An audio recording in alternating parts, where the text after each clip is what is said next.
નમસ્કાર દર્શક મિત્રો, જી ટીવી ગુજરાતી ન્યૂઝમાં આપનું હાર્દિક સ્વાગત છે। હવે જોઈશું સમાચાર વિગતવાર।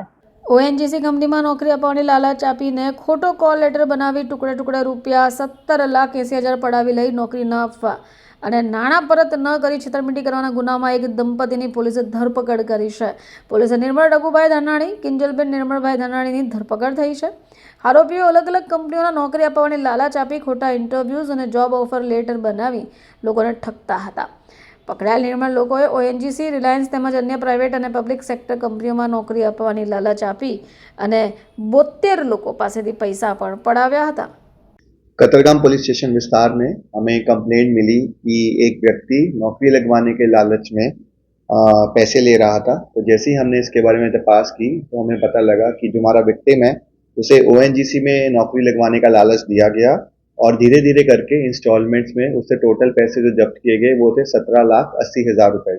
तो जब हमने इसके बारे में टेक्निकल एनालिसिस और अपने ह्यूमन रिसोर्सेज का इस्तेमाल किया और इसके बारे में डिटेल तपास करवाई तो हमें पता लगा कि आरोपी निर्मल राजूभाई नाम का है और उसकी वाइफ किंजल बहन, ये दोनों लोग हमारे विक्टिम को ओएनजीसी में नौकरी लगवाने का लालच देते हुए उनसे पैसे झड़पते हैं। और जब हमने इनके बारे में ज़्यादा पूछताछ की तो पता लगा कि इन्होंने ये जो सेम चीटिंग है ये कई और लोगों के साथ भी की गई है। और इनका जब हमने बैंक बुक और पासबुक हमने तपास किया तो हमें बहुत सारे फाइनेंशियल ट्रांजैक्शंस मिले। जो हमारा पहला आरोपी है उसका पूरा नाम निर्मल राजू भाई है, जिसकी उम्र 37 वर्ष है और वो जॉब प्लेसमेंट करवाने का काम करता है और वह संजी पार्क कतरगाम का रहने वाला है। और साथ ही में जिसको डिटेन किया वो है उनकी वाइफ किंजल बेन, उनकी उम्र 32 वर्ष है, वो हाउस वाइफ है और वो भी उनके साथ कतरगाम में ही रहती हैं। तो इन दोनों का एमओ ये है कि ये जितने भी बड़ी बड़ी पब्लिक या प्राइवेट कंपनीज हैं जैसे कि रिलायंस, ओएनजीसी, उसमें नौकरी लगवाने का लालच देती हैं लोगों को जिनको ज़रूरत होती है और लालच के सर पर उनसे डॉक्यूमेंट्स लेती हैं, फेक इंटरव्यूज सेटअप करती हैं और फेक कॉल लेटर्स के आधार पे उनसे पैसे जब्त करती हैं। और यदि कोई विक्टिम उनको अपोज करता है कि जिनकी नौकरी नहीं लगी तो फिर उनको थ्रेटन भी करते हैं।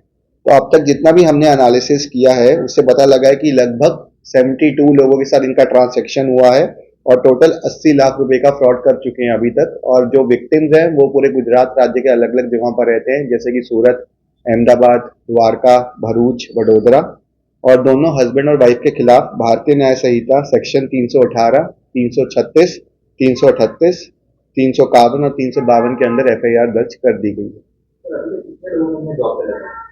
अभी तक जैसे मैंने बताया ये प्योर स्कैम है, इनके पास कोई किसी कंपनी के साथ कोई कांटेक्ट नहीं है। ये सिर्फ जॉब दिलवाने का लालच देते हैं और डॉक्यूमेंट्स लेके फेक कॉल लेटर्स प्रोवाइड करवाते हैं और जितना ज़्यादा पैसा हो सके सामने वाले की पेइंग कैपेसिटी के हिसाब से उतना ज़्यादा पैसा उनसे हड़पते हैं। इनके साथ और कोई जुड़ा हुआ ऐसा लग रहा है? अभी तक जितनी हमने तपास की है इसमें अभी हस्बैंड और वाइफ का ही नाम आ रहा है। हस्बैंड जो था वो सारा प्रोसीजर करता था जैसे कि डॉक्यूमेंट्स लेना और फेक इंटरव्यू और फेक कॉल लेटर्स करवाना और जितने भी फाइनेंशियल ट्रांजैक्शन हो रहे थे वो वाइफ के अकाउंट में हो रहे थे और आगे की तपास अभी जारी है।